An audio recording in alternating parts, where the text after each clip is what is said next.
오늘 명언 아름다우세요. 정말 아름다워요. 선생님 오늘 네. 머리가 미스 코리아 머리십니다. 네, 잘 말고 왔습니다. 코레드 마크세요. 네. 누가 저한테 이 세상에서 제일 가치 있는 일이 무엇이냐고 물으신다면요. 자식을 키우는 거다. 네, 이렇게 말할 수 있을 것 같아요.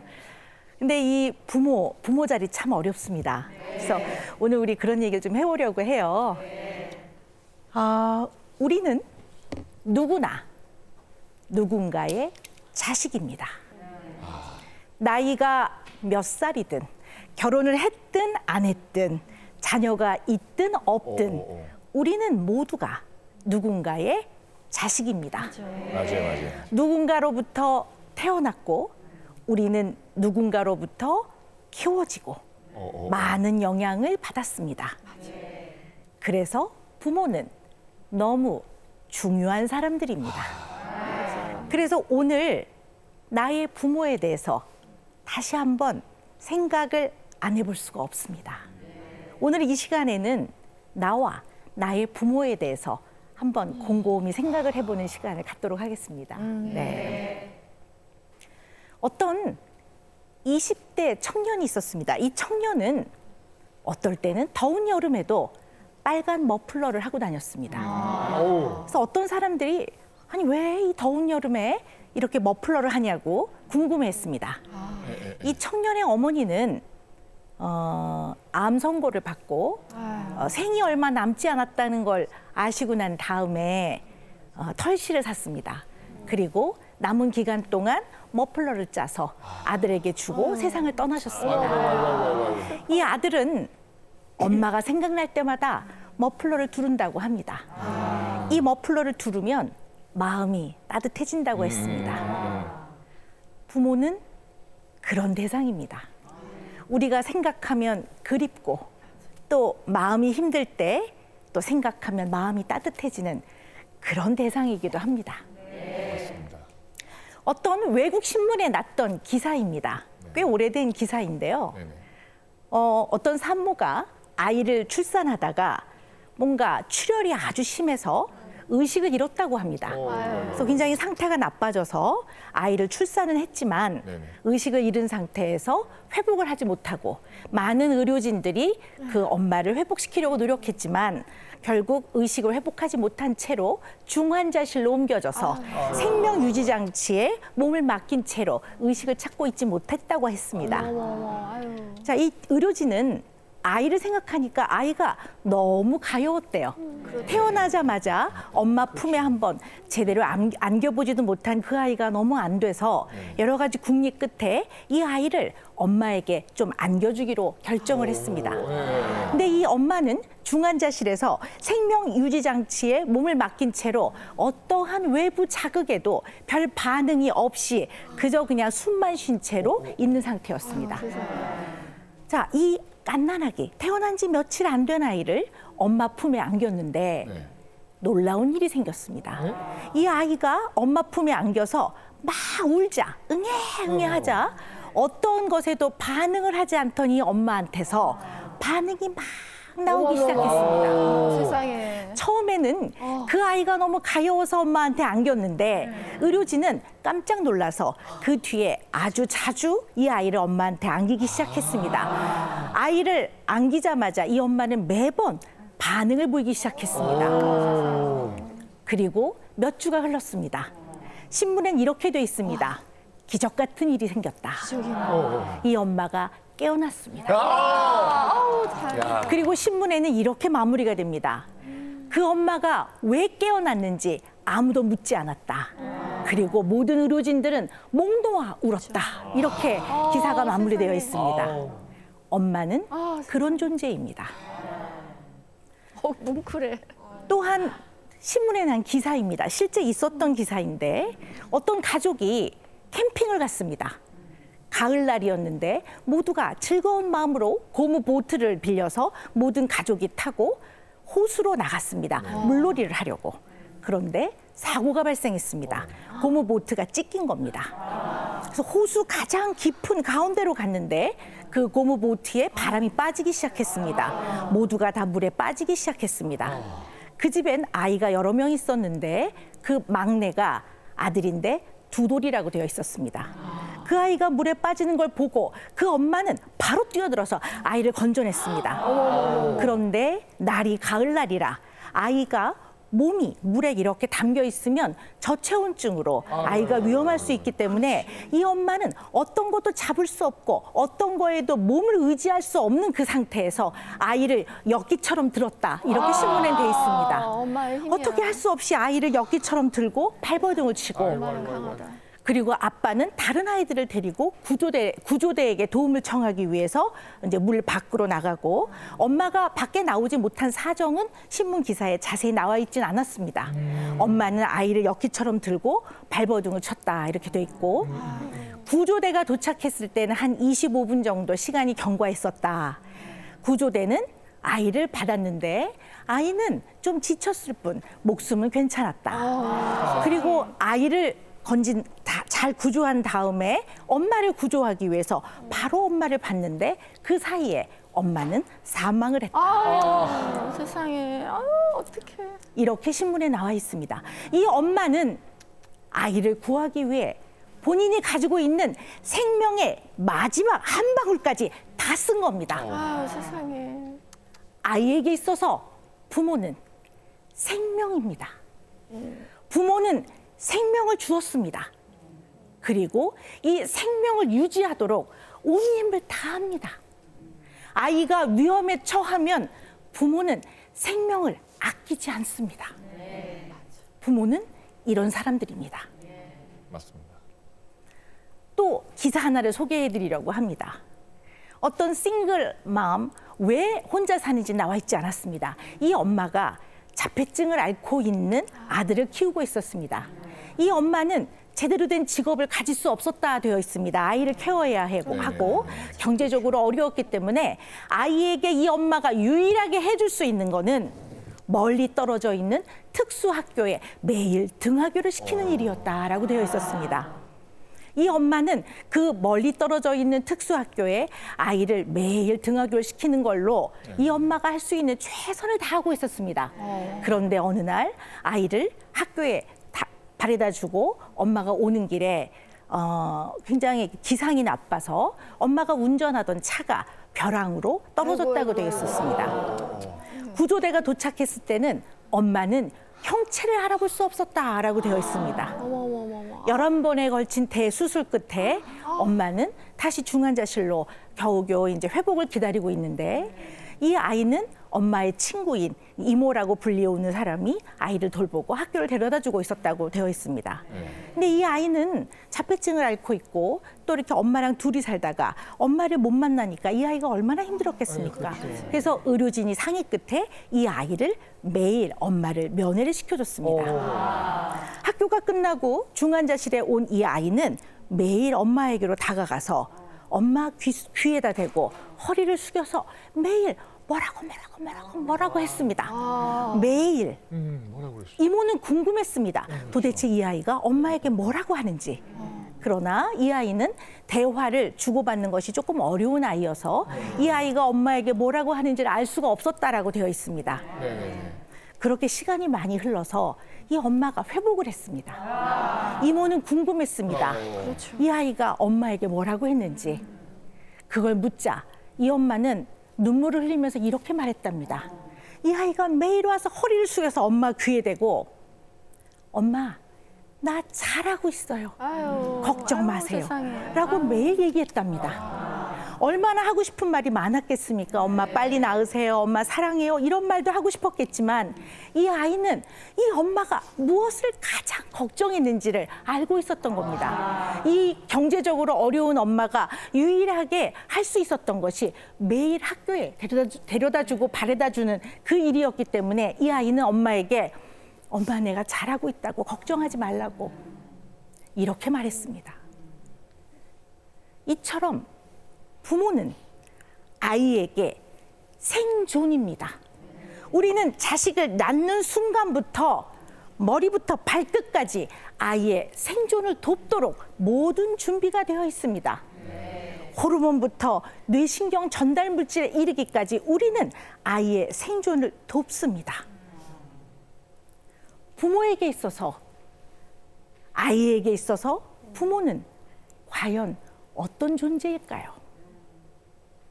아이에게 부모는 생명의 시작이자 생존을 기반으로 하는 존재입니다. 그리고 전쟁터의 방공호 같은 그런 존재입니다. 아이들은 부모가 없으면 살 수가 없습니다.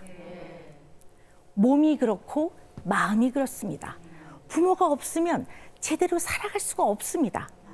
아이들은 부모가 주는 그 조건 없는 아낌없는 마음의 수용과 사랑을 통해 아이들은 커나갑니다.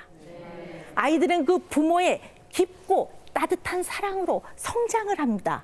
아이들은 그것을 경험합니다. 그리고 아이들은 그것을 기억합니다.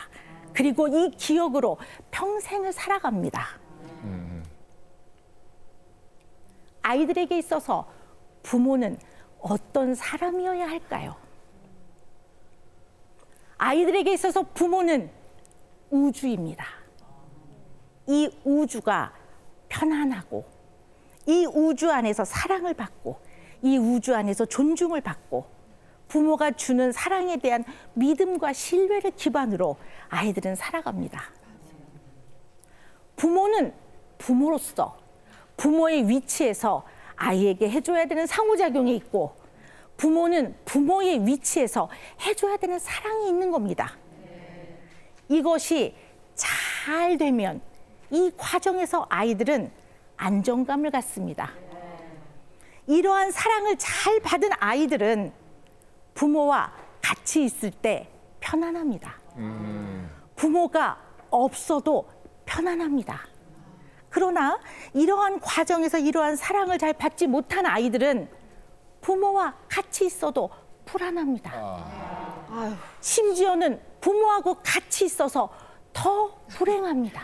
아유, 어떡해. 부모는 이런 존재입니다. 어떤 분이 성인이 돼서 이렇게 얘기합니다. 우리 아버지는 언제나 술을 마시면 엄마를 때렸습니다. 그렇죠. 어느 날 엄마는 짐을 싸서 나가려고 했습니다. 나는 오히려 엄마가 아빠에게 맞지 않는 것을 다행이라고 생각하고 빨리 가라고 했습니다. 아유, 세상에. 우리를 그렇게 두고 간 엄마는 엄마를 이해했지만, 다행이라고 생각했지만, 엄마가 떠난 이후에 나와 나의 동생들은 이 아버지의 주사를 다 받아내야 했습니다. 아유, 어떡해. 아유. 그리고 나는 다시 부모가 됐습니다. 물론 어머니를 이해하지만 어떨 때는 우리를 두고 떠난 엄마를 보고 어떻게 그럴 수 있었을까라는 생각을 합니다. 나의 어린 시절은 어머니에게 맞은 기억밖에 없습니다라고 말하는 사람도 있습니다. 방을 안 치웠다고 맞고, 공부를 안 한다고 맞고, 말을 안 하면 안 한다고 맞고, 말을 하면 대든다고 맞았습니다. 아유. 나는 어머니가 너무 무서웠습니다. 이렇게 말하는 사람이 있습니다. 어떻게 부모가 돼서 그럴 수 있었을까요? 이 세상에 완벽한 부모는 과연 있을까요? 그게 가능한 일일까요? 어떤 부모는 자식을 사랑하지만 자식에게 모진 말을 하기도 합니다. 감정 조절이 안 되기도 합니다. 아이에게 어떨 때는 비난도 합니다. 자식들을 비교하기도 합니다. 어느 자식을 편애하기도 합니다. 어떨 때는 아이를 보호하고 어떻게 살아가라고 길을 가르쳐 줬어야 되는데 부모가 그 길을 잃고 어떨 때는 헤매기도 합니다. 심하게 말하기도 합니다. 너 같은 애 처음 봤어. 야, 너 키우기 어렵다. 이렇게 말도 합니다. 나 네 엄마 안 하고 싶어. 이렇게 말하기도 합니다. 완벽한 인간은 없습니다. 그래서 완벽한 부모도 없습니다.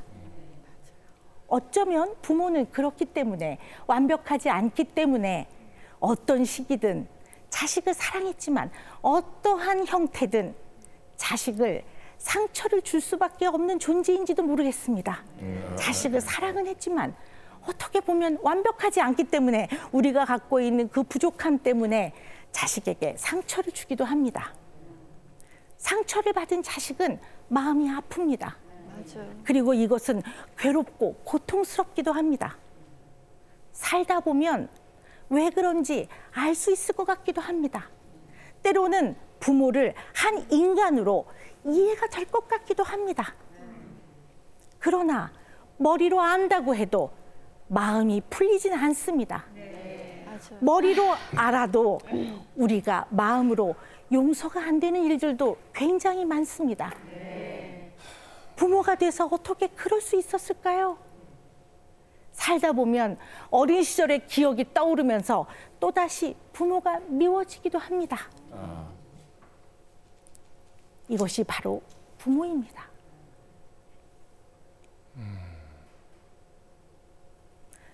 왜 이런 일이 생길까요? 우리는 자식이 위험에 처하면 목숨을 아끼지 않습니다. 그렇죠. 그런데 왜 이런 일이 생길까요? 어떤 아기 엄마가 명절이 돼서 친정을 방문했습니다. 네. 이 아기 엄마는 공부 잘하는 오빠에 치여서 인정을 못 받았습니다. 그리고 하고 싶었던 공부도 사실은 바로 못하고 몇 년 후에 다시 대학에 들어가서 공부를 했습니다. 사실은 마음에 맺혀 있는 부분이 많습니다. 명절에 집에 가서 얘기를 하다가 그 얘기가 나왔습니다. 이 아기 엄마는 어머니에게, 친정엄마에게 그 이야기를 꺼냈습니다.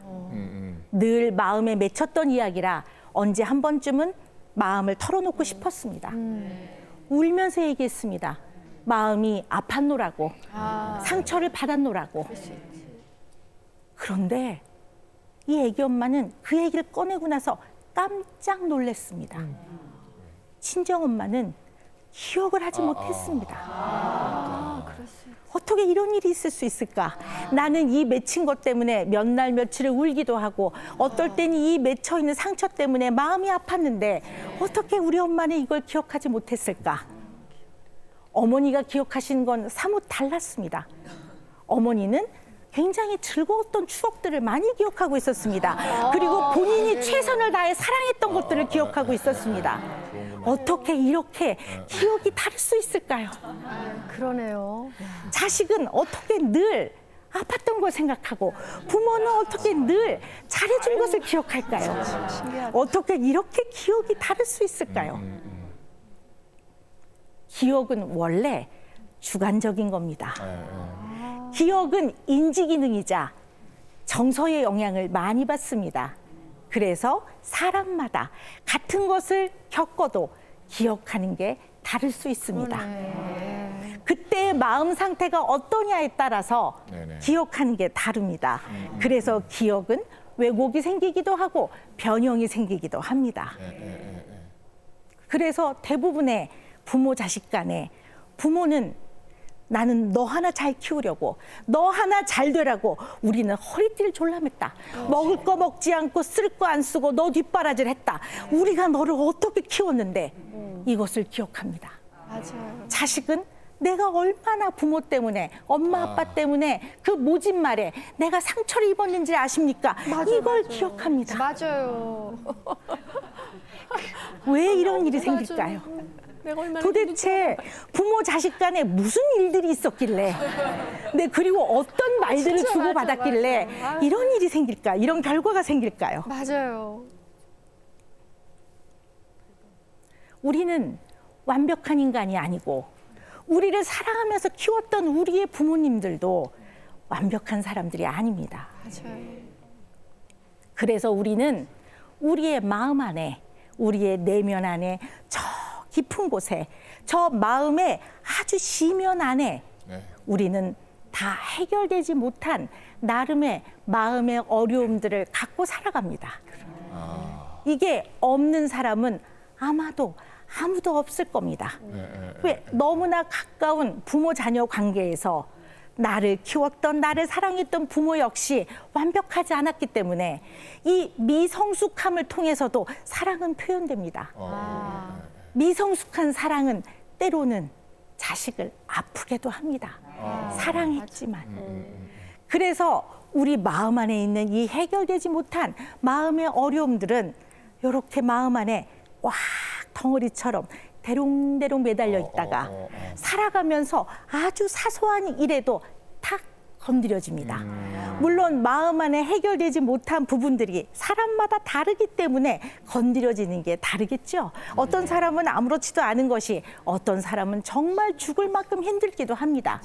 이것이 탁 건드려지면 확 증폭이 돼서 이것이 생활에 영향을 줍니다. 대인관계에 영향을 줍니다. 마음의 안정 상태에 영향을 주기도 합니다.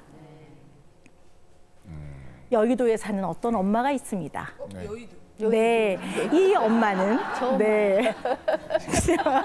이 여의도 엄마는 사실 그 어머니가 너무 깔끔한 분이셨습니다. 이 여의도 엄마는 어린 시절을 생각하면 언제나 청소를 하는 엄마밖에 기억이 나지 않습니다. 깔끔하니. 언제나 마룻바닥을 닦는 엄마의 뒤통수와 엉덩이만 기억이 납니다. 이분은 마음 놓고 흙놀이도 할 수 없었습니다. 그리고 어지르고 놀 수도 없었습니다. 언젠가부터는 놀이를 하는 걸 포기했습니다. 치워야 하니까요. 너무 심하게. 어떨 때는 엄마한테 의논도 하고 싶었습니다. 그러나 이 청소에 지친 엄마의 얼굴을 보면 나라도 엄마를 좀 거들어드려야지 해서 의논을 할 수가 없었다고 합니다.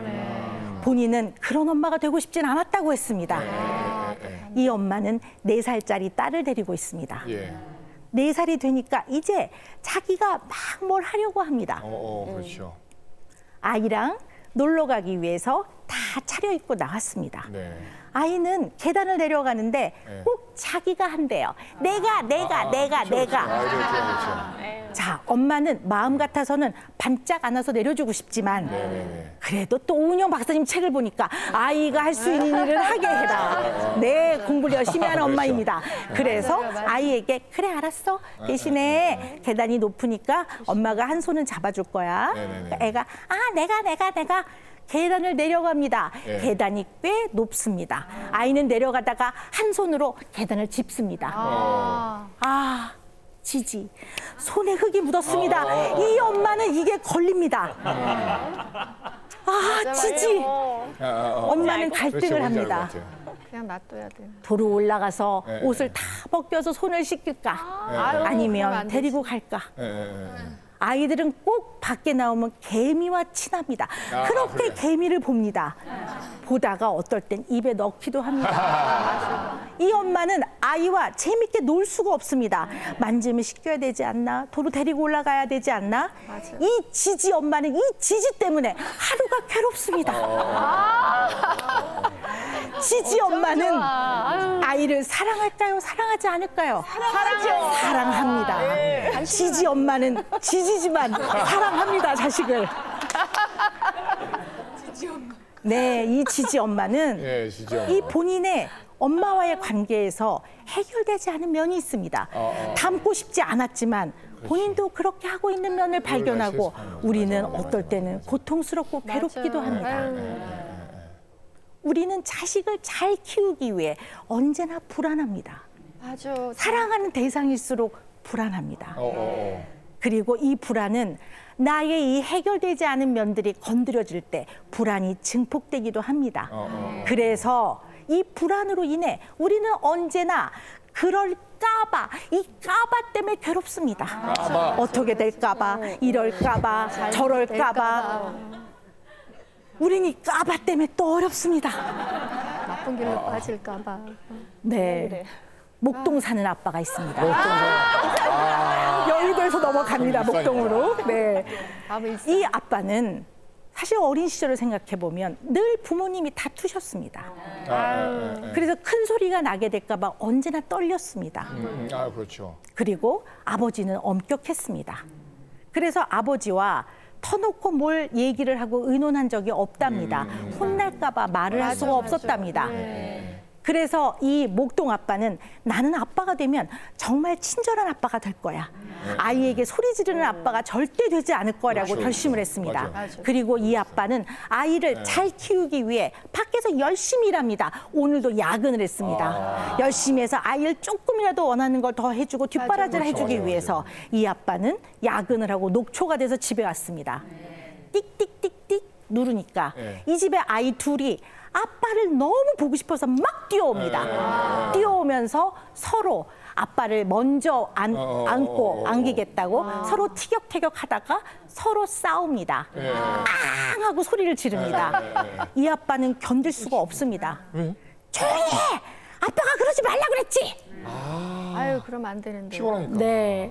이 버럭 아빠는 아이를 사랑할까요? 사랑하지 않을까요? 사랑하죠. 사랑합니다. 사랑하니까. 버럭 아빠도 네. 아이를 사랑합니다. 그럼요. 맞아요. 네, 이 지지나 버럭이나 사실은 아이를 사랑하지만 예. 본인이 뭔가 해결되지 않은 면이 언제나 삶을 살아가면서 증폭이 되는 겁니다. 사실 버럭하지 않고 친절하게 말해야 되는 거는 아이의 숙제가 아니고 아빠의 숙제였던 겁니다. 친절하게 말. 아이는 그저 아빠가 좋았을 뿐입니다. 네. 본인이 해야 되는 숙제를 알고 있지만 그 숙제를 편안하게 처리하는 데에는 이 아빠는 좀 더 본인이 해결해야 될 부분을 갖고 있었던 겁니다. 이처럼 내가 내 자신을 잘 알지 못하면 우리는 자식을 사랑하지만 그리고 이 자식들은 언제나 자기 나이에 맞게 자기 인생을 살아가면서 요모 조모로 문제를 일으키지만 이거에 내가 건드려져서 어떨 때는 이 사랑하는 자녀를 양육하는 게 어렵습니다. 힘듭니다. 맞아요. 맞아요. 그런데 아이는 엄마 아빠를 사랑하지만 같이 있으면 불편합니다. 그러니까. 그래서 우리는 이 아이가 왜 그래 보다는 내가 어떤 사람인가를 잘 생각해보는 그러한 노력을 늘 하는 게 굉장히 중요합니다. 맞아. 부모와 자녀 관계는 말을 하고 살아야 되는 관계입니다. 우리가 사이가 나쁜 사람은 말을 안 하기도 합니다. 네. 단절을 하기도 합니다. 예. 그리고 꼭 필요한 말만 하기도 합니다. 아, 조금만 옆으로, 예, 감사합니다. 이게 필요한 말입니다. 그런데 가족은 그렇게 할 수가 없습니다. 부모 자녀 관계는 감정적 소통을 해야 되는 관계입니다. 그냥 말이 아니라 마음과 마음을 나눠야 됩니다. 이것을 감정적 소통이라고 합니다. 결국 소통을 안 할 수 없습니다. 해야 합니다. 자, 그런데 우리 부모들은 이처럼 자식을 사랑하는데도 참 이상하게 소통을 합니다. 어떻게? 몇 가지 예를 들어보겠습니다. 예. 어떤 부모가 홍기에 찬 한 30살 된 자녀를 보면 좀 걱정이 됩니다. 그렇죠. 네, 이왕이면 사랑하는 짝을 만나서 잘 이렇게 살아가면 좋을 것 같아요. 그래서 물어봅니다. 너는 결혼 안 하니? 자식은 이렇게 말합니다. 아유, 뭐 됐어요. 뭐 결혼을 요즘에 뭐. 야, 너 나중에 혼자 살아봐. 너 아플 때 약 하나 사다 주는 사람 없어. 열 나면 너 열 재주는 사람도 없어. 너 나중에 외롭다. 아, 됐어요. 그런 거 필요 없어요. 너 나중에 괜히 늙어가지고 우리한테 그렇게 해달라고 하지 마. 우리 모른다. 사실은 부모는 걱정을 하는 겁니다. 그래도 서로 의지하고 살 사람이 좀 있었으면 좋겠다 이런 마음을 갖는 건데 이 걱정을 이상하게 소통을 합니다. 일어나지도 않을 일을 미리 예단해서 아주 부정적으로 얘기를 합니다. 공부를 좀 안 하면 열심히 해라 하면 될 걸. 너 그러다가 그지 깡통 차. 이렇게 말합니다. 맞아. 일어나지 않은 일에 대한 한적인 말이에요. 아주 부정적인 예단을 합니다. 맞아요. 이상하게 소통합니다. 아픈 애 가슴이. 고3짜리 아들이 있습니다. 네네. 이 아들은 대학에 가고 싶다고 하면서 뭐 대학에 좀 안 가면 어떻습니까? 근데 본인이 굳이 가겠답니다. 근데 공부를 열심히 안 합니다. 수능을 봤습니다. 못 봤습니다. 당연히 못 자기가 입이 이만큼 나와 있습니다. 그리고 밥도 안 먹습니다. 방에 들어가서 문 딱 닫고 밥도 잘 안 먹고 나오지도 않고. 그러고 있습니다. 이 상황에서 누가 제일 속상할까요? 아들이요. 본인이 제일 속상합니다. 자, 그런데 이 아들을 보는 엄마가 너무 속이 상합니다. 네, 왜냐하면 아이가 마음이 아픈 것 같고 또 고민을 하는 것 같고 밥까지 안 먹으니까 너무 속이 상합니다. 그래서 아들 방에 갑니다. 문을 열고 야, 밥 먹어. 아들이 아, 됐어요. 아, 배 안 고파요. 야, 네가 뭘 잘했다고 밥까지 안 먹어? 맞아. 야, 네가 태산지구 하니 그러니까 엄마가 좀 열심히 하라고 그랬지? 맞아. 내가 뭐라 그래서 너 그렇게 해서는 대학 못 간다고 내가 여러 번 얘기했다. 내가 몇 번을 얘기했어. 그렇지. 너 이렇게 해갖고 대학 가면 내 손에 장을 지진다고 그랬어? 또 장까지 지질 일이야. 꼭 이렇게 얘기합니다. 아주 이상하게 소통을 합니다. 박사님이 5년 전에 저희 집에 다녀가신 것 같은 느낌이 좀. 우리 집에 오셨어. 네. 자, 그런데 똑같은 상황에서 어떤 엄마는 이렇게 말합니다. 너가 제일 속상하지. 맞아. 네, 그걸 보는 나도 좀 마음이 너무 안 좋다. 네가 제일 속상하겠지만 어쨌든 밥은 나와서 먹어라. 그리고 네가 잘 생각해봐서 어떻게 할 건지 의논을 하자. 그럼 이제 아이들이 그래요. 뭐 의논한다고 무슨 뾰족한 수가 있나요? 이럴 때 그러니까 열심히 하라고 그랬잖아. 이걸 참으셔야 됩니다. 이걸 말하지 마셔야 돼요. 그럴 때 아니 그러니까 하면 안 되는 그렇죠, 부분인 안 거죠. 되는 거죠. 아, 예. 그럴 때 그럴 때 그래, 그래도 의논을 해보자. 네, 긍정적으로. 이렇게 말하는 게 필요합니다. 자, 그런데 한번 봅시다. 지금 아유, 앞에 말한 엄마랑 뒤에 말한 엄마가 공통점이 있습니다. 어떤 공통점이 있냐면 첫째, 아이를 사랑합니다. 둘째, 아이가 잘 되기를 바랍니다. 셋째, 걱정이 됩니다.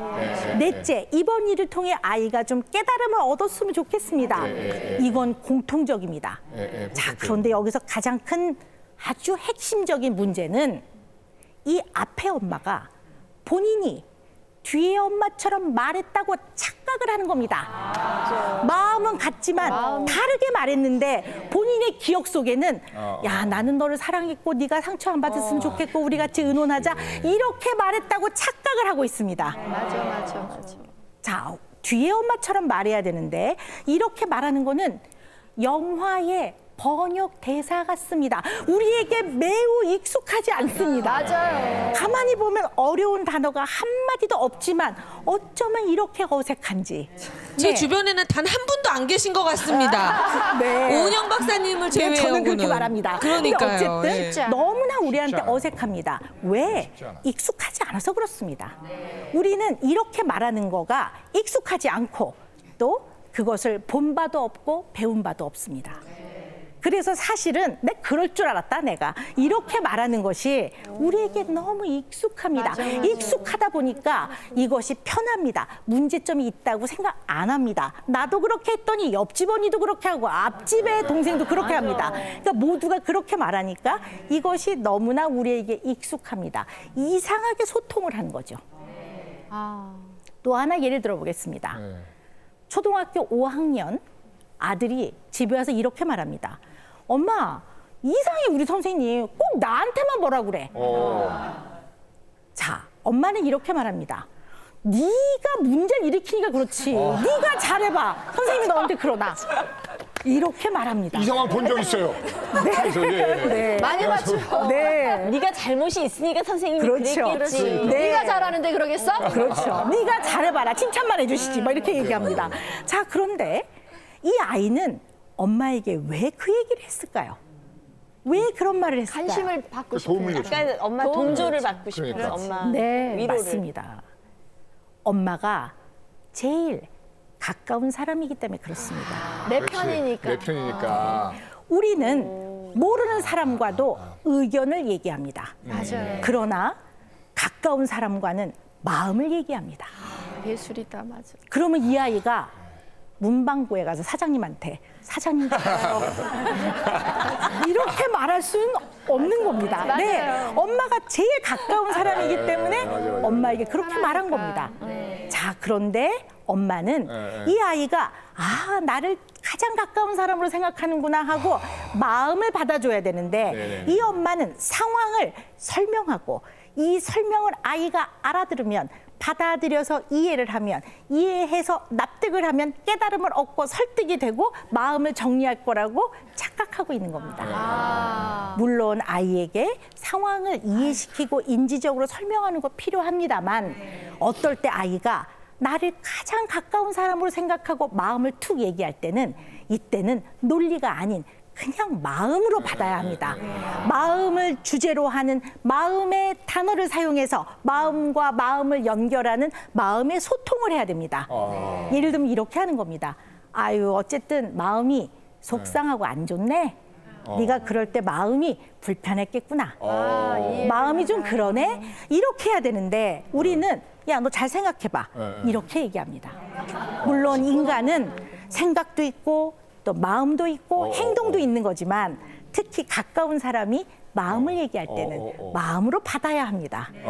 그래서 아이가 감정을 얘기할 때는 생각으로 받지 마십시오. 이게 굉장히 이상한 소통입니다. 우리는 이렇게 이상하게 소통합니다. 지금 마음 하시는데 제가 깜짝 놀래요. 저희 둘째 이름이 마음이거든요. 아, 네. 어우, 이름을 잘 지으셨네요. 네. 마음이 통하겠다. 홍길동이라는 청년이 있습니다. 이 청년은 굉장히 성실하고 학교 다닐 때도 열심히 해서 자기가 원하는 방향에서 열심히 만족스럽게 일을 하고 있습니다. 아이를 키운다는 것은 부모가 최소한 20년 동안 아이가 성인으로 성장해서 사회의 한 구성원이 돼서 마음이 편안하게 자기가 하고 싶은 일들을 하면서 다른 사람과 가까운 사람과 그럭저럭 잘 지낼 수 있게 이걸 20년간 돕는 것이 아이를 키우는 일입니다. 어쨌든 홍길동이는 어른이 됐습니다. 그리고 본인은 비교적 잘 지낸다고 생각하고 있습니다. 자, 이 길동 씨의 아버지는 맨바닥에 헤딩을 하면서 자수성가한 분입니다. 그래서 이런 분들은 아주 따끔하게 얘기를 해줘야 이 험난한 무림천하를 꿋꿋하게 이겨낼 거라고 착각을 합니다. 그렇지. 본인 생각만. 그래서 언제나 길동에게 이렇게 말했습니다. 아이가 나 시험 100점 맞았어요. 그러면 야, 너보다 잘하는 애들 많아. 너 그걸로 너 자만하면 안 돼. 내지는 뭘 좀 하면 야, 네가 제대로 하는 게 뭐가 있어. 야, 제대로 할 거 아니면 아예 하질 마. 아빠는 이렇게 말해주면 길동이가 더 단단해질 거라고 생각했습니다. 그렇지. 근데 길동이는 회사에서 아주 열심히 일을 합니다. 그래서 능력도 인정받았습니다. 그래서 어느 날 임원이 길동이를 불러서 큰 프로젝트를 맡겼습니다. 인정을 받은 거죠. 길동이는 2주 동안에 잠도 안 자고 이 길동 씨는 일을 했습니다. 그래서 탁 만들어서 서류를 만들어서 자, 임원에게 제가 이렇게 해왔습니다. 그 서류를 받은 임원이 서류를 검토하기 시작합니다. 근데 갑자기 그 임원이 이렇게 얘기합니다. 길동이는 마음이 툭 내려앉습니다. 어릴 때 아버지가 딱 생각이 나는 거예요.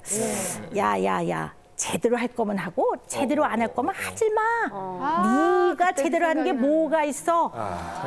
이게 탁 떠오릅니다. 그래서 갑자기 눈물이 납니다.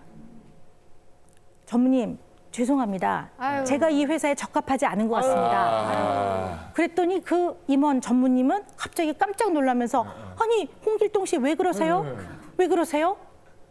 사실 임원은 잇몸이 아파서 이가 시려서 그 순간에 한 건데 이 길동 씨는 그걸 그렇게 받아들이는 겁니다. 아빠가 했던 거. 자, 우리가 꼭 기억해야 되는 거는 우리가 예를 들어 동네 뒤에 있는 야산을 등산을 한다고 한번 생각을 해봅시다. 가보면 등산객이 잘 올라갈 수 있도록 길이 닦여 있습니다. 맞아요. 이 길은 포크레인이 와서 닦은 길이 아닙니다. 등산객들이 계속 그 길을 걸어가면 그 길을 많이 밟음으로써 사람들이 밟고 지나간 데에는 길이 닦입니다. 이 길로 가면 조금 더 편안하고 다리도 안 접질려지고 조금 더 빨리 올라갈 수 있습니다. 이렇게 길이 닦이듯이 아이들의 뇌세포와 뇌세포가 연결이 되는 뇌신경회로 쉽게 말하면 라인이 형성되는 거. 이것이 어떠한 자극을 계속 받느냐에 따라서 길이 닦이는 겁니다. 언제나 너는 결국 잘 해낼 수 있을 거야. 최선을 다해봐.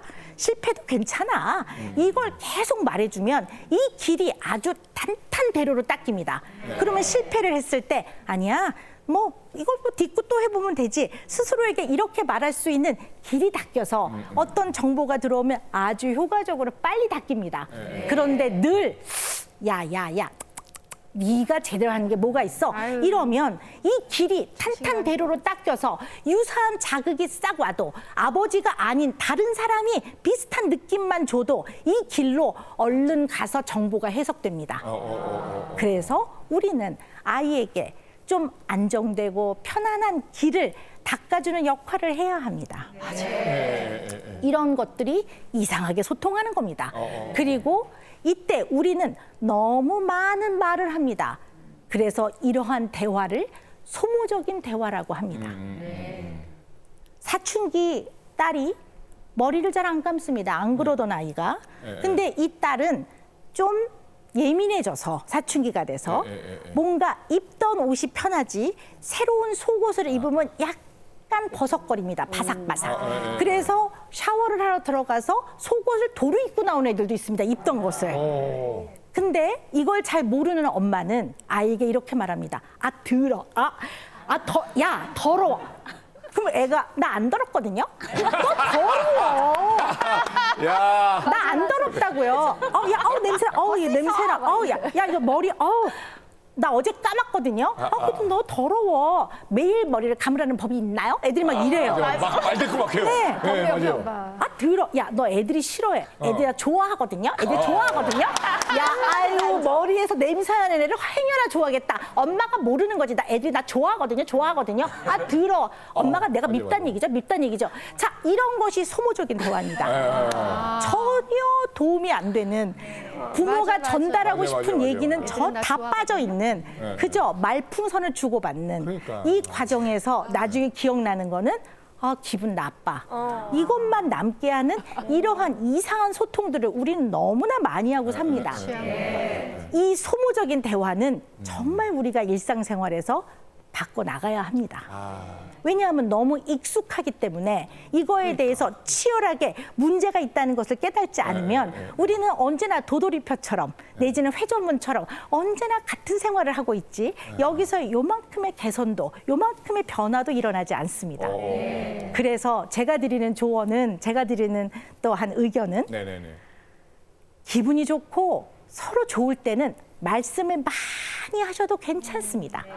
그러나 약간 갈등이 생기거나 또는 약간 관계가 안 좋을 때는 말을 간결하게 길게 하지 말고. 10단어를 넘지 않게 근데 어떻게 10단어를 안 넘어요? 연습하면 가능합니다. 그래요? 10단어 내외로 말하는 게 가능합니다. 10단어. 이것이 소모적인 대화를 피하는 굉장히 중요한 방법입니다. 그래서 어떤 문제 상황에서 우리 부모는 언제나 아이를 가르쳐야 합니다. 가르칠 때 이 상황에서 내가 가르치는 핵심적인 그 하나만 먼저 생각해서 이것을 어떻게 효과적으로 잘 전달할 건지에 대한 고민을 해보는 게 아주 중요합니다. 그리고 이것을 10단어 내로 간결하게 하는 연습을 한다면 꼭 10단어가 아니더라도 조금 더 아이에게 불필요한 소모적인 대화를 하지 않으면서 전달할 수 있는 것들이 몸에 많이 익숙해집니다. 그럼 아까 그 머리 안 감는 사춘기 딸에게는 네. 10단어 내외로 어떻게 말하면 돼요? 네. 위생은 중요해. 머리를 감아라. 이렇게 그냥 말하는 거죠. 네. 그야말로 사실만 네. 이야기하는 거예요. 그럼 애들이 감았거든요. 그러면 근데 또 감으면 좋을 것 같아. 그냥 이렇게 정도로 하면 되는데 우리는 그게 참 어렵습니다. 생각해 보면 되게 간단한 건데. 부글부글한데요, 벌써 듣기만 해도. 그렇죠. 우리는 그 꼴을 견뎌야 합니다. 네. 자, 저는 여러분께 전쟁이야, 이 말씀을 꼭 드리고 마무리를 하려고 합니다. 왜 인생이 고해라고 합니다. 맞아. 부모의 역할은 참 그 자리 어려운 자리입니다. 우리가 살다 보면 최선을 다해도 결과가 안 좋을 때도 있습니다. 우리가 진심을 다해줘도 상대가 맞아. 나를 싫어하기도 합니다. 그게 어쩌면 인생인 것 같습니다. 그런데 이러한 스트레스, 나를 힘들게 하는 것들은 우리가 인생에서 막을 수가 없습니다. 맞아. 좋은 것만 골라서 살 수가 없습니다. 그냥 살다 보면 이런 것들이 인생의 삶에 훅 하고 옵니다. 다만 다행인 거는 이 희노애락을 다 더하면 공평한 것 같습니다. 근데 이게 어느 시기에 누가 먼저 겪느냐 종류가 다를 뿐이지 우리 인간이 다 더해보면 모두가 겪는 행복과 어려움은 더하면 비슷한 것 같습니다. 다만 그것을 개인이 얼마만큼 받아들일 것이냐 그리고 받아들인 걸 어떻게 해석할 것이냐 이것을 나에 맞게 어떻게 소화를 시키느냐 그것을 우리는 결정할 뿐이지 나의 인생에 오는 좌절과 어려움과 실패와 고통과 안타까움을 막고 살 수가 없습니다. 이것은 훅 옵니다. 그리고 어떨 때는 과연 이게 끝날까? 이럴 정도로 괴로울 때도 있습니다. 정말 끝도 모르는 나락으로 나의 인생과 삶이 아주 나락으로 굴러떨어지는 것 같은 고통에 처하기도 합니다. 과연 끝나긴 할까? 어떤 분은 이렇게 말합니다. 아니 그런 걸로 뭘 그렇게 힘들어하세요? 그러나 개인이 힘들 때는 그것이 아픈 것이 맞습니다. 개인이 건드려지는 덩어리들이 다 다르기 때문에 그게 어떤 거든 내가 아프면 아픈 거 맞는 겁니다. 그리고 그것을 별건 아니라고 말할 수 있는 자격이 있는 사람은 사실 없습니다. 그런데 우리는 인생에서 훅 오는데 피할 수도 없는데 극복하세요? 저는 그 말 잘 못하겠습니다. 왜냐하면 어떨 때는 극복이란 말을 할 수도 없을 만큼 너무 아프고 힘든 일들도 많습니다. 우리 인생에는. 그러나 어쩌겠습니까? 겪을 수밖에 없습니다. 나의 인생이 어쩔 때는 구멍이 숭숭 나 있는 거즈 같은 너덜너덜한 그런 헝겊처럼 느껴져도 우리는 그것을 꿰매고 살 수밖에 없습니다. 맞아요. 서로가 그냥 어깨를 내어주고 서로 손을 잡고 그냥 머리를 맞대고 우리는 그냥 우리의 어려움을 그냥 꿰매고 살아야 됩니다. 그 꿰맨 자리가 매끈하지 않아도 울퉁불퉁하고 때로는 어떨 때는 미워도 우리는 그냥 꿰매고 살아야 됩니다. 왜냐하면 그 고통과 아픔 뒤에 오는 그 인생은 가치 있는 인생이기 때문입니다. 그러나 이것을 겪을 때 아픕니다. 아파서 우리는 힘이 들지만 그래도 겪어가야 됩니다. 이것을 겪을 때 나라는 사람을 나무라고 비유를 했을 때 뿌리째 흔들리는 것까지는 막아야 됩니다. 비록 아파해도 내 자신이 아주 피폐해지고 나의 삶을 망가뜨리는 그런 정도까지 뿌리째 흔들리면 안 됩니다. 이걸 흔들리지 않으면서 뿌리째 좀 겪어가려면 내면에 힘이 좀 있어야 됩니다. 이 내면의 힘은 어디에서 오는 것일까 하는 겁니다. 우리가 그것을 알면 우리 소중한 자녀에게 이 힘이 좀 길러지도록 우리가 좀 애써줄 수 있습니다. 맞아요.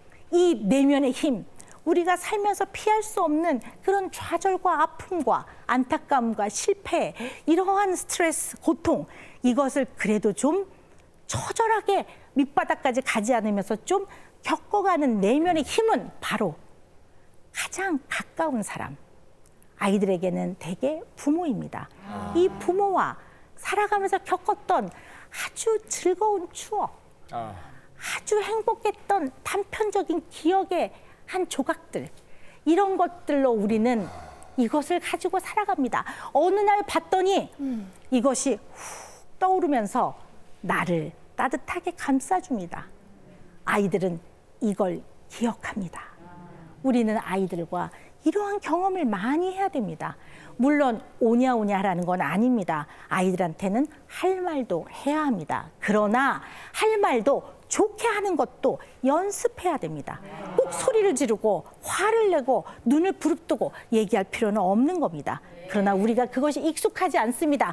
그래서 배운 거는 매일 작은 실천을 해야 됩니다.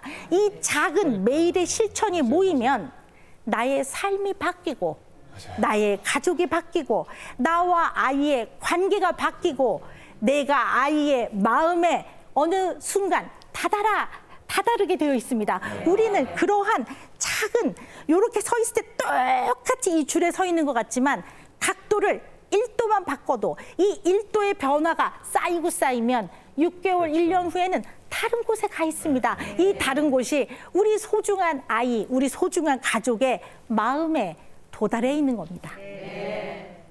가족은 이처럼 중요하고 특히 아이에게 부모는 온 우주이자 생명이자 생존의 근원입니다. 우리는 그런 일을 하고 있는 사람들입니다. 그래서 부모는 위대하고 놀라운 사람들입니다. 네, 여러분들 놀랍고 위대한 사람들입니다. 네, 존경합니다. 네. 네, 감사합니다.